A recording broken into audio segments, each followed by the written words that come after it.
तो हम बात कर रहे थे एनर्जी एक्सचेंज की। तो मैंने सिर्फ इतना बताया आपको पहले वीडियो में कि हम यदि अपनी फिजिकल आइडेंटिटी को छोड़ दें और हम हर चीज़ को एनर्जी के रूप में देखने लगें तो आपको ये पूरी दुनिया किस तरह से चल रही है कि समझ में आता जाएगा।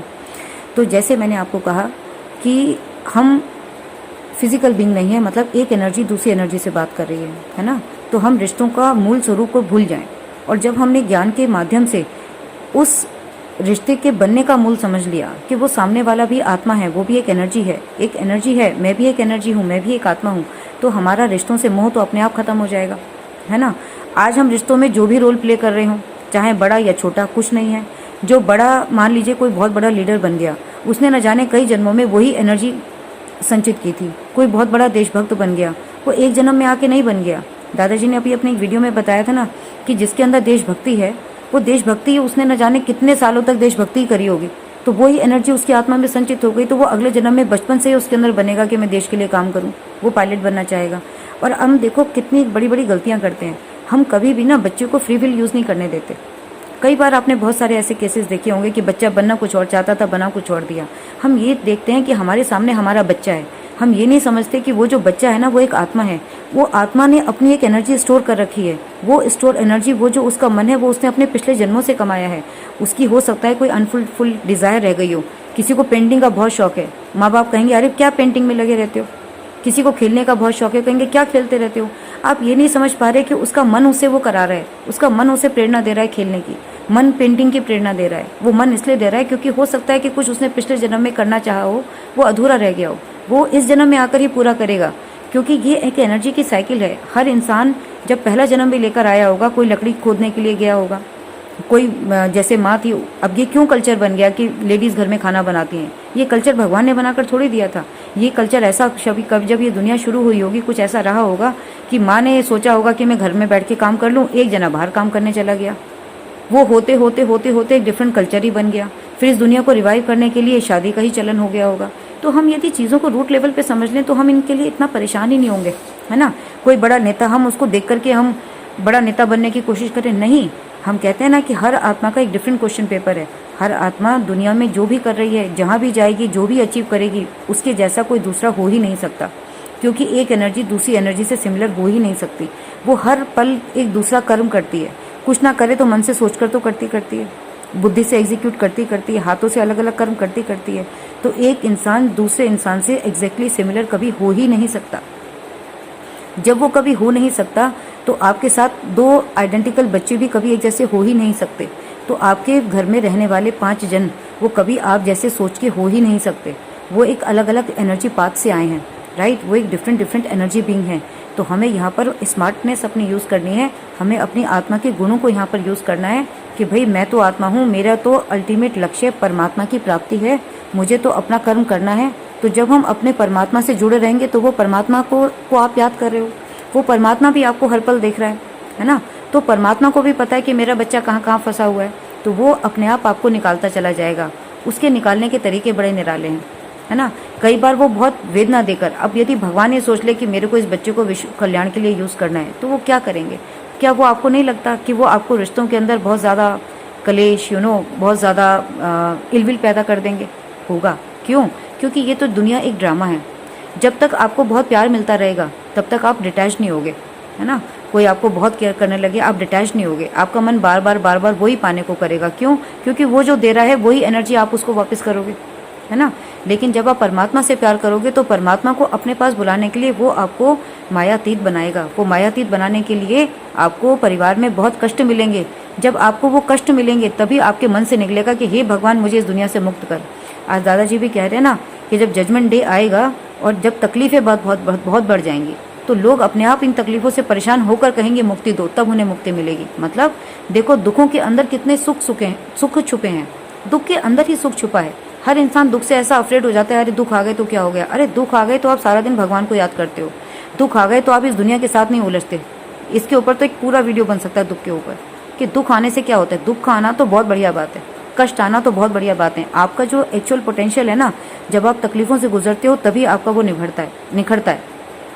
आपको वो मानसिक रूप से स्ट्रांग बनाता है, आपके वो मनोबल को बढ़ाता है, आपकी आत्मा की शक्ति को बढ़ाता है, आपका कैलिबर निकलता है। आपको जब चीज़ें बनी बनाई मिल जाती है ना, तो कल आपको एक छोटा सा किचन में चाय बनाने के लिए भी भेज दिया जाए तो आप चाय बनाकर भी नहीं पी सकते। लेकिन जब इंसान मेहनत से अपना कुछ बनाता है तो उसकी एक एनर्जी अलग होती है। चाहे वो एक छोटा सा घर बनाए, एक छोटे से कुछ भी करे, छोटा और बड़ा कुछ भी नहीं है ना। आज छोटा बनाया है, उसी एनर्जी के साथ कल बड़ा भी बना लेगा। ठीक, तो यहाँ पे हमें इस दुनिया के क्रिएशन का, जब हम इस व्यू पॉइंट से इस दुनिया को देखते हैं और इन व्यू पॉइंट से हम रिश्तों को देखते हैं, तो हमें समझ में आता है कि रिश्तों का इस दुनिया के चलने का आधार क्या है। अब हम ब्लाइंडली अपने कैरियर के पीछे भाग रहे हैं, ये करना वो करना, ये एंट्रेंस वो एंट्रेंस, ये पढ़ाई वो पढ़ाई। कभी सोच के देखें, एक डॉक्टर बन जाओगे, ज़्यादा से ज़्यादा किसी टॉप मोस्ट इंस्टीट्यूट से जाकर के एक डॉक्टरेट की डिग्री ले लोगे, अल्टीमेटली जाकर के आप क्लिनिक में बैठोगे, किसी हॉस्पिटल में बैठोगे। अब यहाँ से आपकी कर्म की साइकिल मतलब शुरू हो जाती है।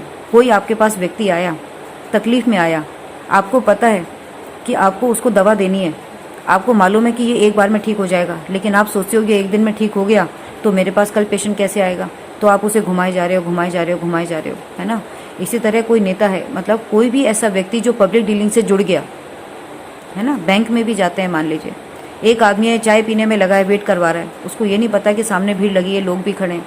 तो कहने का मतलब है कि कोई भी काम हम रोज़मर्रा की ज़िंदगी में क्यों ना करें। घर में भी देख लें, यदि मान लीजिए घर में कोई बड़ा बुजुर्ग हमसे कोई सामान मांग रहा है और हम अपना कोई काम कर रहे हैं, एक भाव ये भी हो सकता है कि हम जाकर उन्हें तुरंत सामान दे दें, है ना। एक भाव ये भी हो सकता है कि अरे मैं पहले काम कर लूँ अभी दे दूंगा। एक होता है कि उनके 10 बार मांगने पर भी बिना मांगे चला जाता है। तो कहने का मतलब है कि ज़िंदगी के इस जीवन चक्र में हम अपने परिवार में, इस दुनिया में जिस रूप में भी खड़े हों, उस रूप में हम हर पल सिर्फ और सिर्फ एनर्जी ही कमा रहे हैं, सिर्फ और सिर्फ कर्म ही कर रहे हैं और एनर्जी ही कमा रहे हैं। उन्हीं एनर्जी से सारे रिश्ते बन रहे हैं, उन्हीं एनर्जी से आपका लाइफ पाथ बन रहा है, उन्हीं एनर्जी से आपको बार बार रीबर्थ मिल रहे हैं, उन्हीं एनर्जी से सब कुछ हो रहा है। ठीक, दूसरी इंपॉर्टेंट चीज़ जो एक समझने वाली है वो ये है कि हमें ये समझना चाहिए कि जिस घर में हम रहते हैं, जिस घर में एक रहते हैं, जैसे अभी हमने क्या देखा कि हमने जो रिश्ते हैं जिनमें हमारी बहुत आसक्ति बैठी हुई है ना, उनसे हम रिश्तों से दूर नहीं हो पा रहे क्योंकि हम उनका बेसिस नहीं जानते। लेकिन ज्ञान है हमें, जो हमें उन रिश्तों की रियलिटी बताता है। ज्ञान का प्रकाश ये है हमें, जो हमें एक झटके के अंदर उन रिश्तों से दूर कर सकता है, राइट। तो हम अपना सिर्फ रोल प्ले करेंगे, लेकिन हम उन रिश्तों के साथ एंटेंगलमेंट नहीं होंगे। कोई प्यार देगा, उसे प्यार देना है, कोई नफरत देगा, उसे भी प्यार देना है। देना तो है, लेकिन देते देते ये हमें अपने आप में अभिमान नहीं पैदा करना, देते देते भी हमें सुख भोगने के लिए नहीं आना।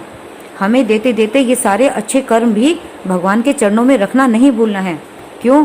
क्योंकि यदि हमने भगवान के चरणों में नहीं रखे तो एक ब्यूटीफुल लाइफ, एक बहुत बड़े महल में एक बहुत ही आलीशान जीवन भी हमें अगले जन्म में मिलेगा, फिर हम वही चक्र को ढूंढने आएंगे। तो हमें ये चाहिए ही नहीं, हमें तो सिर्फ परमात्मा चाहिए, हमें तो सिर्फ परम पिता चाहिए। तो हमें यहाँ पर सबको प्यार देते देते हम अपने कार्मिक अकाउंट्स की एनर्जी को पूरा करना है। तो जब देकर हम भरपूर बन जाएंगे, सबको देने वाला ही बन जाएंगे, वो उस एनर्जी स्टेट पे पहुँच जाएंगे, तो वो एनर्जी स्टेट अर्न करके, है ना, उसे भी भगवान के चरणों में रखते जाना है। इसलिए बहुत ही ज़रूरी है कि हम हर छोटा हर बड़ा कर्म भगवान के चरणों में करें। यही इंपॉर्टेंस है कर्मयोगी जीवन की। तो यही कर्मयोगी जीवन जब हम जीते चले जाएंगे तो वो परमपिता अंदर से ही, उनकी भी तो एनर्जी आ रही है ना लगातार कर्म करते पे, तो वो एनर्जी आपको अपने आप रास्ते दिखाते चली जाएगी। आपकी टॉलरेंस पावर ही बढ़ जाएगी, कोई फ़र्क ही नहीं पड़ता कोई कुछ भी बोले। तो जो हाँ आप शुरू में 5 मिनट किसी को नहीं सुन सकते थे, अब आप आधा घंटा उनको टॉलरेट करने लगोगे, क्योंकि सहनशीलता आत्मा का गुण है। फिर आप 1 घंटा टॉलरेट करोगे, आप फिर उनके लिए ज़्यादा अंडरस्टैंडिंग बढ़ जाएगी। तो धीरे धीरे वो एनर्जी लेवल इस तरह से ट्रांसफॉर्म होती चली जाएगी कि फिर आपको फ़र्क नहीं पड़ेगा, आप उनकी हर इच्छा को पूरा करते चले जाओगे। और एक दिन जब आप देते जाओगे तो आपका ऋण कहीं ना कहीं कम हो रहा है, कहीं ना कहीं वो एनर्जी का कार्मिक अकाउंट कम हो रहा है। तो एक दिन वो आकर के वो खुद ही ट्रांसफॉर्म हो जाएंगे, वो कहेंगे अच्छा छोड़ ला, मैं कर लेता हूँ। उनका मन का भाव बदल जाएगा। मन का भाव ही बताता है आपको कि मन का भाव ही एक ऐसा है कि जब तक मन परिवर्तन नहीं होता तब तक कुछ नहीं बदलता। तो रिश्तों का आधार को हम समझ लें कि रिश्तों में क्यों तकलीफ मिल रही है, तो हमें समझ में अच्छे से आ जाएगा कि हमें इन रिश्तों के साथ एंटेंगलमेंट होने की ज़रूरत नहीं है। हम यदि डेली मेडिटेशन कर रहे हैं तो उस पावर को इंक्रीज करते जाना है, तब जाकर के विश्व परिवर्तन का एम पूरा होगा, तब हमारी वो हायर एनर्जी स्टेट्स बनेंगी। ठीक है। दूसरी इंपॉर्टेंट चीज़, हम यदि घर को भी बहुत ध्यान से देखें तो घर को भी आप अपना एक फिजिकल बिल्डिंग ना समझें, आप इस घर को भी एक एनर्जी फील्ड के रूप में लें। और एक बात और मैं समझती हूँ, आज मुझे जो समझ में आती है ध्यान से देखने पर, तो मुझे ये लगता है कि ये घर भी वो घर नहीं है जब से आपने इसमें लेना शुरू करा। ये घर और इस घर की जो नींव है, वो घर की नींव वो है जिस दिन से धरती बनी। जिस तरह से हम आज इंसान की आयु को कैलकुलेट कर रहे हैं ना, उसी तरह से उस घर में जहाँ आप रहते हैं, वो घर की एनर्जी वो एनर्जी है जब से वो धरती का टुकड़ा बना। उस धरती के ऊपर, उस घर के ऊपर, उस लैंड के ऊपर न जाने कितने जन्म होकर कितने लोग रहकर गए होंगे, कितने लोग घर में रहकर गए होंगे, कितने लोगों ने किस किस तरह के कर्म किए होंगे। आप कभी भी देखो, ये बात मैंने एक इस तरीके से समझी। मैं एक दिन ऐसे इवेंट देख रही थी, उसमें दिखाया कि एक फैमिली ने एक नया घर लिया और उसमें एक लेडी को हाथ दिखाई देते थे। तो जब ये पता लगाया गया कि उसको किसके हाथ दिखाई देते थे, मतलब बाकी घर के लोगों को दिखाई नहीं देते थे, सब उसी को दिखाई देते थे। तो पता लगा डीप रूट जानने पर कि बहुत साल पहले कभी एक कार वहाँ से गुजरी थी और उस कार से उस लेडी की मृत्यु हो गई थी। तो उन्होंने क्या किया, उस ज़मीन के टुकड़े के अंदर उस लाश को दफना दिया। ठीक, अब उस आत्मा की मुक्ति भी नहीं हुई। और हमें ये भी बताता है आज ज्ञान कि जब आत्मा जिस समय डेथ होती है तो अंतमति सो गति। ज्ञान ही हमें ये समझाता है कि जिस समय मृत्यु के समय आपकी जो अवस्था होती है वहीं आपकी एनर्जी रुक जाती है। यदि आपके साथ बीमारी है तो आपकी बीमारी रुक जाएगी। आपका एक्सीडेंट हुआ है तो एक्सीडेंट के समय जो जो तकलीफ हो रही थी आपको, फिजिकल मेंटल, वो आपकी बनी रहती है। ठीक है, जब वो आत्मा ही किसी दूसरी आत्मा के अंदर जाती है तो यहीं से आपका एक कार्मिक अकाउंट भूत प्रेत का शुरू हो जाता है ना। पहली बात, वो बहुत मोह कर रही थी तो आपके अंदर आ गई, उसे कोई तकलीफ थी तो आपके अंदर आ गई, आपको उससे कुछ लेना था, आपने उसे दिया नहीं तो आपके अंदर आ गई, आपने उसकी कोई इच्छा की पूर्ति नहीं की तो आपके अंदर आ गई। क्यों? क्योंकि आत्मा इस तरह से अपने इन विकारों से हैवी होती जा रही है। जितना हैवी हो रही है उसकी शक्ति ही फ्लाई करने की कम होती जा रही है। वो आप ही के घर में रह रही है, वो आप ही के परिवार में रह रही है, वो आप ही के अंदर रह रही है। ठीक है, तो जब आप इनको समझ लाओगे तो आप ये समझ लो कि आप अपनी एनर्जी का बोझ तो क्या ही करोगे, आप दूसरी जो लोअर एनर्जी है उसको अपने साथ, उस बोझ को अपनी आत्मा में लेकर घूम रहे हो। वो आत्मा के अंदर भी हम देखें, भूत प्रेत के अंदर भी 3 तत्व तो हैं, मन, बुद्धि और संस्कार। तो वो उन्हीं 3 तत्वों के कारण आपके मन, बुद्धि और संस्कार को इन्फ्लुएंस करेंगे। आपके अंदर अनायास ही यदि कोई बुरी शक्ति हो तो वो ये सोचेगी कि झगड़ा करवाओ, है ना। आपको मन नहीं है, आप करना नहीं चाहते, लेकिन वो कर रहे हैं। क्यों? क्योंकि जो शक्ति आपके अंदर बुरी है वो आपसे भी करा रही है ना। बुद्धि आपसे एग्जीक्यूट करा रही है। आप बार बार थप्पड़ मारने के बच्चे को पहुंच जाते हो, आपको नहीं लगता छोटा बच्चा है क्या उसको मारने से ठीक होगा, तो आपका ये संस्कार ही बन गया, है ना। तो पता लगा घर में सारा दिन लड़ाई झगड़े हो रहे हैं। ठीक, तो लड़ाई झगड़ों का कारण को हम यदि समझ लें तो हमें लड़ाई झगड़ों में फंसना नहीं है। हमें यदि हम ये कर रहे हैं तो हम कौन सा बढ़ा रहे हैं, इन कर्मों को करके हम नेगेटिव एनर्जी को बढ़ा रहे हैं, हम नेगेटिव एनर्जी को अर्न कर रहे हैं और वही नेगेटिव एनर्जी को हम वाइब्रेट कर रहे हैं, है ना। तो वही नेगेटिव एनर्जी अर्न कर रहे हैं। क्यों? और इसी से क्या होगा, ये जो नेगेटिव एनर्जी को अर्न करेंगे, जो एनर्जी अर्न करेंगे वही बढ़ती जाएगी। एक दिन जब घर में ज़्यादा झगड़े होने लगे तो वो एक स्टेट आ जाती है कि वो एनर्जी, वो सोचता है कि मैं घर से चला जाऊं। क्यों? क्योंकि वो उसको टॉलरेट ही नहीं कर पा रहा। मतलब सहनशीलता एक गुण है। यदि इसको भी इन टर्म्स में देखें तो डोनर और एनर्जी, मतलब डोनर और रिसीवर की अपनी एक एनर्जी स्टेट है ना। एक एनर्जी का पार्टिकल है, वो अपनी दूसरी एनर्जी के पार्टिकल को अपने लेवल तक ही सहन कर सकता है। जब हमारा वो टॉलरेंस लेवल खत्म हो जाती है तो हम वहाँ से विड्रॉ कर लेते हैं। हम कहते हैं कि अब हम नहीं कर सकते, अब हम नहीं कर सकते, और हम उस रिश्ते को छोड़ देते हैं, हम उस घर को छोड़ देते हैं, हम इस दुनिया को छोड़ देते हैं। तो लोग सुसाइड ही कर लेते हैं, है ना। तो कहने का मतलब वो टॉलरेंस लिमिट आपकी ख़त्म होती जा रही है। तो यहाँ पर ये समझना है कि जिस तरह बैंक में पैसा हम जमा करते हैं ना, तो टॉलरेंस भी हमारा एनर्जी का एक बैंक बैलेंस है ना। तो जितना हम इसे बैंक बैलेंस है, हम यदि इसको बुरे कर्मों पे यूज़ करके चलते चले जाएंगे तो हम एक दिन वो स्टेट पे आ जाएंगे कि लोग टॉलरेट ही नहीं कर सकते और सुसाइड करके ख़त्म हो जाते हैं। वो एक एनर्जी का पाथ को अपना चूज़ कर लेते हैं, जो भूत प्रेतों की दुनिया को वो चूज़ कर लेते हैं। एक दूसरा है कि हमारे पास सिचुएशन है लेकिन हम आत्मा के गुण को यूज़ करके उसे ओवरकम करते हैं। तो हमारी यहाँ पर सहनशीलता क्या होगी, बढ़ती चली जाएगी, बढ़ती चली जाएगी। तो ये हमारे रिश्तों का आधार है।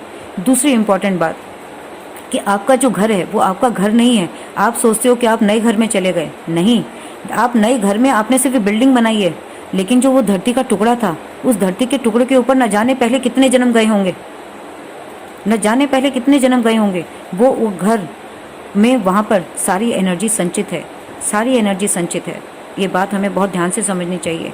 आज हम देखते हैं ना बाहर, हम कहते हैं कि मान लीजिए कहीं बहुत ज़्यादा अर्थक्वेक आते हैं, है ना। अर्थक्वेक क्यों आए? क्योंकि वहाँ पर जो पूरी की पूरी पॉपुलेशन है, उनके नेगेटिव कर्म के कारण जब हम देखते हैं कि पृथ्वी माँ उस बोझ को सहन नहीं कर पाती तो वो रिवर्ट बैक करती है, तो भूकंप आ जाता है ना। भूकंप कब आया? भूकंप आया कि जब पृथ्वी जो एलिमेंट है, जो अर्थ एलिमेंट है, वो उस नेगेटिव एनर्जी को मतलब वो टॉलरेट कर रही थी। देखो अर्थ की भी अपनी एक एनर्जी लेवल है ना, वो भी वही बात आ जाती है, सेम डोनर और एक्सेप्टर का कंसेप्ट, वो करती गई करती गई करती गई, लेकिन जब वो उसकी टॉलरेंस लिमिट खत्म हो जाती है तो एनर्जी का वो एक्सचेंज खत्म हो जाता है, उसको फिर वापस अपने रूप में ट्रांसफॉर्म होना ही है, तो वो भूकंप के रूप में आती है। इसी तरह से जब हम क्यों नहीं ये बात समझते कि जब हम अपने घरों के अंदर रात दिन कलेश करते हैं, छोटी छोटी बातों पे झगड़ा करते हैं, तो हम कम करते हैं, हम अपनी एनर्जी को एंटेंगल होके अपनी आत्मा की एनर्जी को कम कर रहे हैं, जिससे झगड़ा कर रहे हैं उससे आत्मा की एनर्जी को कम कर रहे हैं, हम दोनों के झगड़े में जो और लोग उन्हें देख रहे हैं उनकी आत्मा की एनर्जी को कम कर रहे हैं, और इस एनर्जी में जो हम अपना वायुमंडल खराब कर रहे हैं वो एनर्जी कम कर रहे हैं, और ये जो एनर्जी रेडिएट होकर जा रही है ये आपके शरीर, आपके घर की उस एनर्जी का हिस्सा बनती जा रही है। आपको क्या लगता है कि बाहरी एनर्जी मतलब एब्जॉर्ब होती होगी, आपके घर के अंदर एनर्जी एब्जॉर्ब नहीं होगी? आपके घर की जो दीवारें हैं क्या वो एनर्जी को एब्जॉर्ब नहीं करती होंगी, है ना? वो भी तो बेसिकली एलिमेंट्स ही हैं। तो क्यों ऐसा लगता है कि जब हम किसी मंदिर के अंदर जाते हैं, यदि ये ना होता, किसी मंदिर में जाते हैं या किसी नेचुरल जगह पे जाते हैं तो वहाँ बैठने का मन करता है, क्यों? क्योंकि वहाँ की वो जो एनर्जी एब्जॉर्ब्ड एनर्जी है, एनर्जी क्या है, जो देगा वो मतलब देने वाला ही, मतलब जिसके पास ज़्यादा है वही कम दे सकता है, या डोनर ही रिसीवर को दे सकता है। तो ये नेचर का लॉ है कि हायर से लोअर की तरफ ही जाती है ना? लोअर से हायर की तरफ नहीं जा सकती। पानी ऊपर से नीचे की तरफ जाता है, नीचे से ऊपर की तरफ नहीं जाना पड़ता। नीचे से ऊपर ले जाने के लिए आपको उसे कुछ यूज़ करना पड़ता है। तो जहाँ भी हाई एनर्जी स्टेट होगी वो लोअर के पास जाएगी, है ना? ये एनर्जी का फ्लो है। मतलब हम एनर्जी बीइंग हैं, हमारा घर भी कुछ नहीं है, वो भी एक एनर्जी फील्ड है, और जिस एनर्जी फील्ड के अंदर हम रहते हैं वहाँ पर एनर्जी किस तरह से फ्लो करती है वो एक मैकेनिज्म है। जब हम इस दुनिया को इस तरीके से देखेंगे तो हमें सब चीज़ों का आधार समझ में आ जाएगा। हमें कोई चीज़ लगेगी ही नहीं, हमें सिर्फ और सिर्फ अपना काम करना है, इसके सिवा हमें और कुछ करना ही नहीं। तो हम यदि अपने घर को भी एक एनर्जी फील्ड के रूप में लेंगे तो हमें ये देखना है, हम उस दिन ही झगड़ा करना बंद कर देंगे तो हमें ये बात समझ में आ जाएगी कि हम ये जो झगड़ा कर रहे हैं इससे हमारा ही नुकसान है। क्यों? क्योंकि आप ही के ऊपर कर्मों का ऋण चलता जा रहा है ना? ये कमाई हम यदि किसी से लेते जा रहे हैं, एक बैंक से लोन, दूसरे बैंक से लोन, तीसरे बैंक से लोन, तो न जाने लोन उतर पाएगा क्या? इसी तरह से पहले ही यदि आज हमें सामने वाला रेस्पेक्ट नहीं दे रहा, सामने वाला बुरा व्यवहार कर रहा है, तो वो इसलिए कर रहा है क्योंकि आज हमने उसे कभी कोई तकलीफ दी थी। दूसरा, उस आत्मा की एनर्जी कम है, ठीक है? तीसरा, उस घर में भी कोई ना कोई रहता गया होगा, तो जब वो रहता चला गया, जब वो भी अपना रहता चला गया तो उस समय रहते रहते भी उसके अंदर भी वो भी एक ऐसी एनर्जी फील्ड बनती चली गई। हो सकता है कि जब हम जाते हैं कि हम कहते हैं कि किसी घर में जाते ही बहुत कलेश मचने लगता है, पता नहीं इस घर में ही कुछ है ना? इस घर में कुछ क्या हो सकता है कि उस घर में पहले कोई लोग ऐसे रहकर गए हों कि जिसने ऐसे ही कर्म किए होंगे, तो उसकी वही एनर्जी वहाँ पर संचित है ना? तो कहने का मतलब है कि हम उसके लिए बार बार घर नहीं ढूंढ सकते। ये लोग सोचते ना, ये घर तोड़ दो, वो घर तोड़ दो, ये इसका ऑरा ठीक नहीं है, उसका ऑरा ठीक नहीं है। अरे कहाँ तक तोड़ेंगे? क्या पता कि जो घर आज देखने में बिल्कुल ब्यूटीफुल बंगला लग रहा है उसमें न जाने कैसे कुकर्म हुए होंगे, कोई जानता है? नहीं। तो इसी तरह से क्या है, एक को हम रिश्तों में बहुत जल्दी अपने आप को ब्रेकअप कर देते हैं। हम सोचते हैं कि एक रिश्ता खत्म, ये मेरे मन का नहीं है, दूसरा ले लेते हैं। आपको ये नहीं पता कि आपको इस दुनिया का रहस्य ये है कि आप एक एनर्जी बीइंग हो और आप हर पल अपनी एनर्जी को एक्सचेंज करते हो। जब तक आप ये एनर्जी का ऋण पूरा नहीं कर दोगे तब तक आप कितने ही जन्म ले लो, वो एनर्जी के ऋण को अच्छे या बुरे रूप में पूरा करने के लिए तो आपको इस धरती पर आना ही आना है। वो ऋण तो जो जिससे लिया है उसको चुकाना ही चुकाना है। दूसरा मैरिज करना आपका सॉल्यूशन नहीं है। उसी रिश्ते के अंदर अपने उससे क्यों आप हर चीज़ को रिवाइव कर सकते हो। कभी हम इस बात को समझने के लिए हम धरती का एक एग्जाम्पल लेते हैं। मान लीजिए हम अपने मन, बुद्धि और संस्कार को हम एक बीज से कंपेयर करते हैं। जैसे हमारे जब शरीर में हम कोई भी चीज़ एग्जीक्यूट करते हैं तो हम कहते हैं कि आत्मा का मूल मन है ना? इसी तरह से जब प्लांट में हम कोई ज़मीन में पौधा उगाते हैं तो सबसे पहले हम बीज डालते हैं। तो मन किसके सिमिलर हो गया? बीज के सिमिलर, ठीक? फिर हम उसमें पानी डालते हैं, है ना? उसको सूर्य का प्रकाश मिलता है, तब वो अंकुरित होता है। इसी तरह से मन में जब हम बार बार किसी चीज़ को सोचते हैं तो वो बुद्धि के रूप में हाई एनर्जी स्टेट में चला जाता है और हम उसे एग्जीक्यूट करते हैं। तो इसी तरह से बीज भी जब फटता है तो फिर वो अंकुर बनता है, ठीक? फिर वो क्या है कि धीरे धीरे छोटा पौधा बनता है और फिर वो एक दिन बड़ा पेड़ बन जाता है और उसकी बड़ी जड़ें मजबूत हो जाती हैं और वो एक बहुत ही विशाल पेड़ बन जाता है। तो ये बन गया अब आपका विशाल पेड़ संस्कार, ठीक है? अब क्या है कि ये संस्कार का बनना, यदि हमने झगड़ा ही करते चले गए, बुरा ही बोलते चले गए, लोगों से लेते ही चले गए, तकलीफ़ें ही देते चले गए, तो आप ये याद रखिए कि आप उस बीज की स्टेज से निकलकर उस छोटे पौधे या फिर अब बड़े पेड़ तक जा रहे हैं, है ना। और पेड़ की भी आपको पता है जिस तरह लाइफ अलग अलग है, तो जितना हम लेते जाएंगे उतना ही देर आपको अपने संस्कार को परिवर्तन करने में लगेगी। जिस तरह से कि यदि मुझे वापस इसके मूल को ख़त्म करना है तो मेरे को एक छोटे से पौधे को मैं हाथ से भी उखाड़ के फेंक सकती हूँ, है ना। लेकिन एक बड़े पौधे को, एक बड़े पेड़ को काटने के लिए आप उसे हाथ से नहीं उखाड़ सकते, आप में वो ताकत नहीं है, आपको औजारों की ज़रूरत है ना। और वो भी आपको भरसक प्रयास करने होंगे, तब आपका संस्कार मतलब तब वो आपका पेड़ बदलेगा, पेड़ कटेगा, ठीक। और पेड़ को मूल रूप से काटने के लिए तो आपको पहले ज़मीन को भी खोदना पड़ेगा, तब वो जाकर के जब आप उसका समूल विनाश करेंगे तब जाकर के वो कहीं पेड़ उगेगा। और यदि आज मैंने जो एक पेड़ लगाया था, मैं जब उसकी जगह पर दूसरा कोई बीज डालूंगी तब वो जाकर के पेड़ निकलेगा। तो हम यदि इसी तरह से देखें कि हमने मन से पहले सोचा, बुद्धि से एग्जीक्यूट करके एक छोटा सा पौधा उगाया, और फिर संस्कारों से फिर हमने एक वो छोटा पौधा बड़ा होता गया, फिर हमारा एक ऐसा संस्कार बन गया कि हम एक विशाल बीइंग बन गए। आज दुनिया में जो लोग बड़े बड़े काम कर रहे हैं, लगातार भंडारे कर रहे हैं, उन्होंने न जाने कितने जन्म ऐसे ही जीवन जिए होंगे, तो वो आज एक विशाल विस्तृत मतलब पेड़ बन गए। वो बचपन से आते ही, क्योंकि वो तो पहले से ही पेड़ थे, है ना, उनको तो सिर्फ एक माहौल चाहिए था, और उन्होंने आते ही उसी एनर्जी को एग्जीक्यूट करना शुरू कर दिया। अब दूसरा व्यक्ति कर ही नहीं पा रहा, तो हम क्या है, हम सब लोगों को देखते हैं, ये व्यक्ति, ये आत्मा। सिर्फ व्यक्ति और आत्मा को देखने से नहीं चलेगा। आप यदि जीवन के क्रिएशन को ध्यान से समझ लेंगे कि हर चीज़ कैसे एग्जीक्यूट हो रही है, तो आपका हर घर जन्नत बन जाएगा, आपका हर घर स्वर्ग बन जाएगा, आपका हर रिश्ता पवित्र बन जाएगा।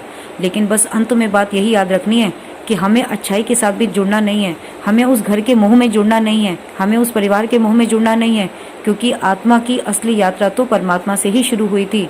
उसका असली घर तो परम धाम ही है, उसका असली पिता तो परम पिता ही है ना। तो अल्टीमेटली आत्मा को सुकून तो तभी मिलेगा जब वो अपने परम पिता के पास जाएगी, अपने परम धाम जाएगी, क्योंकि वही उसकी ओरिजिनल धरती है, वही उसका ओरिजिनल घर है। ये घर हमें दिखने वाले घर नहीं है, ये भी एक एनर्जी फील्ड है जो हमने दुनिया में आकर अपने एनर्जी के कर्मों से कमाई, है ना। इसी तरह से हम जब चीज़ों को समझेंगे, तो एक बात मुझे और कहनी है, वो मैं थर्ड वीडियो में आपको बताती हूँ। परम शांति।